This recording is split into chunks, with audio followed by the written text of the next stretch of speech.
नमस्कार। चुनावी महाभारत में अपने अपने ढंग से लोग रणनीति बना रहे हैं और शब्द बाण तो ऐसे ऐसे चलाए जा रहे हैं जिन्हें अग्निबाण कहा जाए तो अग्नि का भी अपमान है। कल मीसा भारती, जिनका नामकरण कांग्रेस की उस आपातकाल की देन है, उनका नाम लालू जब जेल में थे, Misa maintenance of internal security act, ये दफाती बिना कुछ बताए किसी को भी जेल में ठूंस दिया जाता था। लालू यादव भी जेल में ठूंसे गए थे। तो कांग्रेस से उनको जो पीड़ा मिली थी वो जिंदगी में ना भूलें, इसलिए अपनी बेटी का नाम मीसा रखा था। लेकिन वो मीसा अब कांग्रेस से मिलके, उसी कांग्रेस से मोदी को जेल में डालने की बात कर रही हैं कि अगली बार चुनाव जीत जाएंगे। यानी वही आपातकाल वाली मानसिकता जो मीसा के द्वारा कई लोगों को पीड़ा पहुंची थी, वो मीसा में वो वाले गुण आ गए, आपातकाल वाले। खैर, वो तो अब क्या कहा जाए, समय समय की बात होती है। कुल मिला के ये चुनाव में एक तरफ तरह तरह के षड्यंत्रों की व्यूह रचना की जा रही है जिसमें भारतीय जनता पार्टी को उलझाया जाए, क्योंकि पूरी दुनिया भारत की प्रगति कोरोना काल के बाद भी जिस तरीके से हुई है, उस मामले में विकास दर में भारत नंबर 1 बना हुआ है और महंगाई के मामले में सबसे कम। आप जो कांग्रेस का एक विज्ञापन देख लें, मैं उस पर टिप्पणी करने आ रहा हूं और सीधे सीधे, और जो बात हम कह रहे हैं वो तथ्यात्मक कहते हैं, यानी 100% सत्य।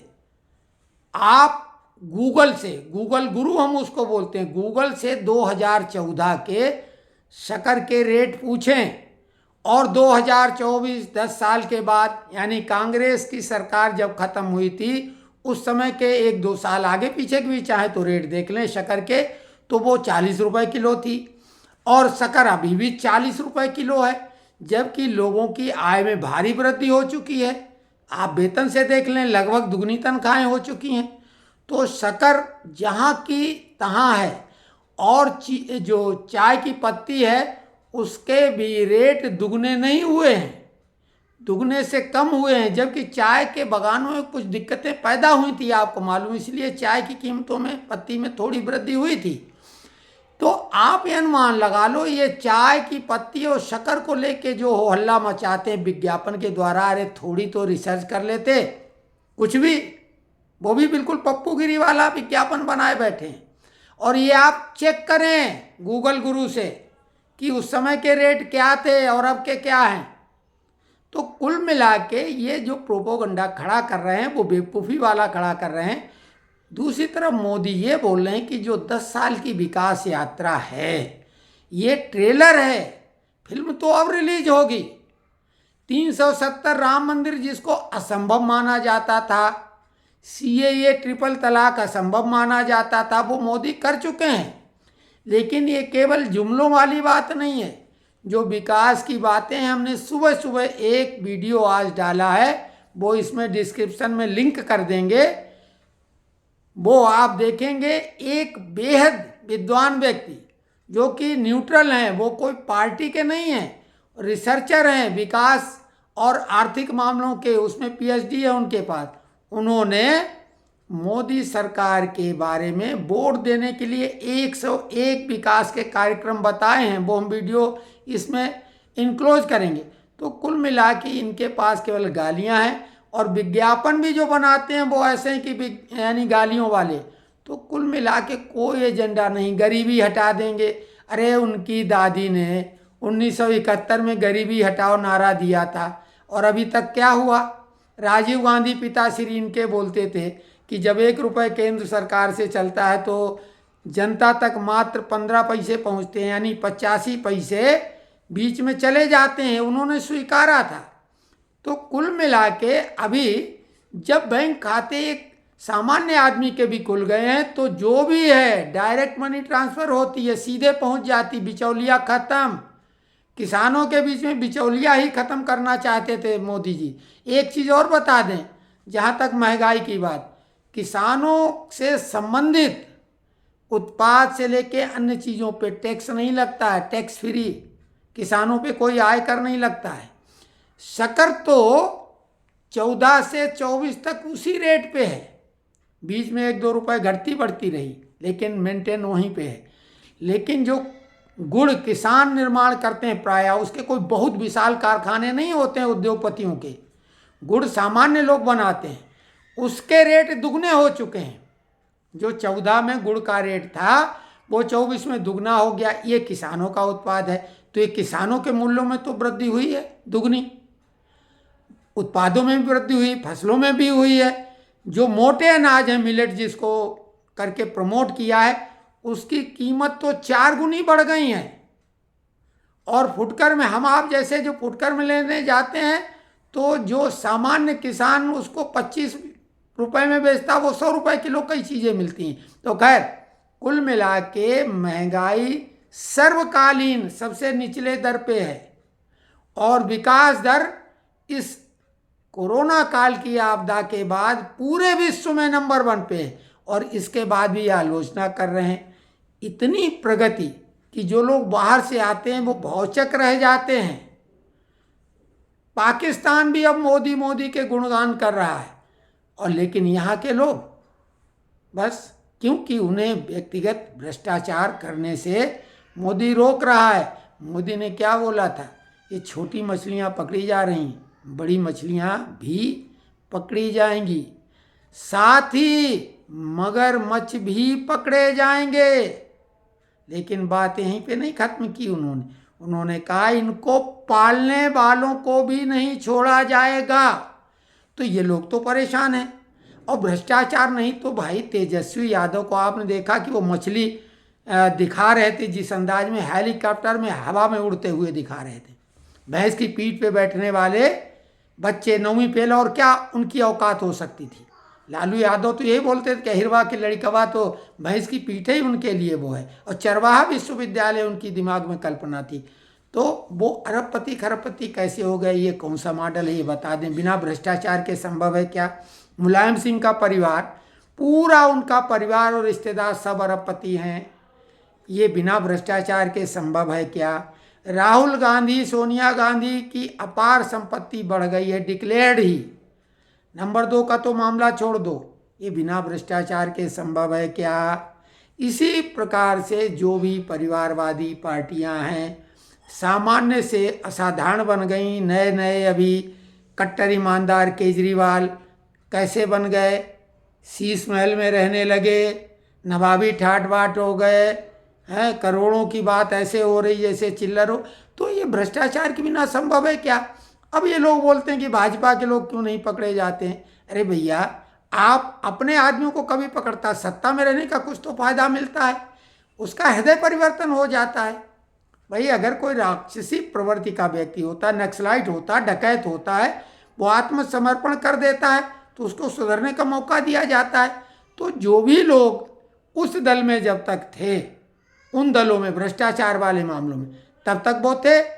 उसके बाद उनके मुकदमे तो बंद नहीं किए जा रहे हैं, वो पिछले कर्मों की सजा उनको अगर कोर्ट देगा तो देगा, लेकिन इधर आ गए तो उनका हृदय परिवर्तन क्यों नहीं हो सकता है?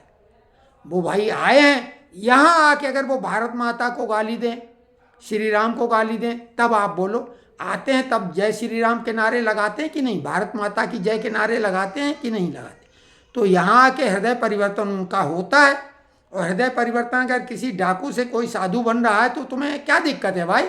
है भाजपा में जो आता है वो देशभक्ति की बातें करने लगता है, और जो भाजपा के बाहर हैं जितने लोग, वो सनातन को, देश को, भारत माता को ये डायन बताना, उनको गाली गलौज करना, ये तो फर्क तो पड़ता है।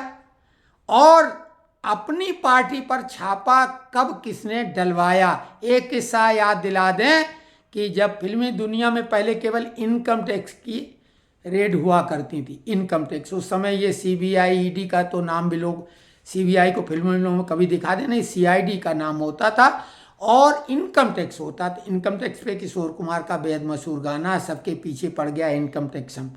तो इनकम टैक्स के छापे फिल्मी कलाकारों पे पड़ते थे, तो उन्होंने इंदिरा गांधी के लिए बोला कि भाई अमिताभ बच्चन के यहाँ क्यों नहीं पड़ता, क्योंकि ये शुरू से तेजी बच्चन जो है नेहरू के टच में रही हैं, उनके परिवार की घनिष्ठ रही हैं। राजीव गांधी की जो ये शादी भी सोनिया का मायनों का हुआ, तब भी वो तेजी बच्चन के ही घर में रही थी। अमिताभ बच्चन, राजीव साथ में ही पढ़े। तो इंदिरा गांधी ने बोला था, अच्छा कल को कहोगे कि ये इंदिरा गांधी के यहाँ छापा क्यों नहीं पड़ रहा। यानी कुल मिला के आप ये बता दो, ये जिन राज्यों में अभी हैं, क्या अपने लोगों के यहाँ कोई छापा डलवा रहे हैं? भाई सरकार में जो कोई व्यक्ति होता है, तो अगर आप उसके ऊपर, ये विपक्ष का काम है, अगर कोई सरकारी व्यक्ति यानी सरकारी नेता जो सरकार से जुड़ा हुआ पार्टी से है, उसके आपके पास कोई भ्रष्टाचार के सबूत हो तो कोर्ट में जाइए। कांग्रेस के टाइम में कांग्रेस के कई मंत्री अंदर हुए थे, तो वैसा उपक्रम आप करिए। वो भी भाजपा करेगी क्या? तो कुल मिला के उस जमाने में भी कांग्रेस के और इन्हीं लोगों के लोग जो लालू यादव को सजा मिली जिन मामलों में, या मायावती या मुलायम सिंह पे जो भी मामले थे, वो चाहे जयललिता, वो सब कांग्रेसी रिजिम के दौरान ही हुआ है। तब भाजपा पर तो तब भी कुछ नहीं हुआ था। केवल एक बंगारू लक्ष्मण का घूम फिर के नाम लिया जाता तो स्टिंग ऑपरेशन था। स्टिंग ऑपरेशन अगर उस तरह का किसी का कराया जाए तो कोई भी नहीं बचेगा। तो जानबूझ के, अब वो स्टिंग वाली कंपनी के तो जेल में अंदर बलात्कार के केस में। तो कुल मिला के सत्ताधारी दल अपने लोगों पर छापा क्यों डलाएगा? क्या कहीं ये पहले डलवाया? केजरीवाल ने कितने लोगों पे, अपने लोगों पे कार्रवाई की थी? केवल डायलॉग ही तो बोले थे। जबकि उनके इरादे देखो कि मीसा भारती बोल रही कि हम आएंगे तो मोदी को अंदर कर देंगे, राहुल गांधी बोल रहे हम आएंगे तो ये कर देंगे। यानी कानून से नहीं, संविधान इनके आने से खतरे में पड़ेगा या वर्तमान में खतरे में। ये लोग इतनी लंबी लंबी जुबान निकाल के जो बातें कर रहे हैं, तो ये मोदी के ही राज में है। मोदी अगर डिक्टेटर होता तो ऐसी जबान ये खोल पाते। लेकिन याद करो, महाराष्ट्र में कांग्रेस की मिलीजुली सरकार थी। अर्णव गोस्वामी ने केवल सोनिया गांधी का असली नाम सोनिया माइनो बोला, उतने में आतंकवादियों की तरह उनको घर से घसीट के पुलिस अंदर ले जाके डाल देती है। तो इनके केजरीवाल ने एक पत्रकार को पंजाब पुलिस ने, पुरुष पुलिस ने, वो भी सूर्यास्त के बाद नियम विरुद्ध उसको पकड़ के अंदर कर दिया था बिना कोई गलती के। उनके प्रिय मित्र जो हैं कुमार विश्वास, उनके लिए पुलिस भेज दी थी। रचित कौशिक यूट्यूबर को मुजफ्फरपुर से उठा ले गई, अगवा करके ले गई थी पंजाब पुलिस। तो अपनी बातें करें ये क्या, और उधर बंगाल में देख लो क्या हो रहा है। इनके साथी तिहाड़ में है, बंगाल में क्या स्थिति है, और ये बात करते हैं मोदी भी कि वो डिक्टेटर। अगर डिक्टेटर हो तो ही अच्छा। हम तो अपील कर रहे हैं कि मोदी जी इतने रहम दिल क्यों हो, इन पे सीधे और तगड़ा एक्शन लो। ये राक्षस प्रवृत्ति के लोग विनय नहीं मानते हैं। श्री राम जी ने भी बोला था, विनय न मानती जलधि जड़, गए 3 दिन बीत, बोले राम सकोप तब भय बिन हो न प्रीत। भय दिखाना जरूरी है। एक्शन लेने के पहले इस तरह का करो जैसे कि योगी जी यूपी में थर थर माफिया लोग कांप रहे हैं, ऐसा भय भी होना चाहिए। तो ये विश्लेषण कैसा लगा आप कमेंट्स बॉक्स में लिखें, और अगले वीडियो तक के लिए नमस्कार।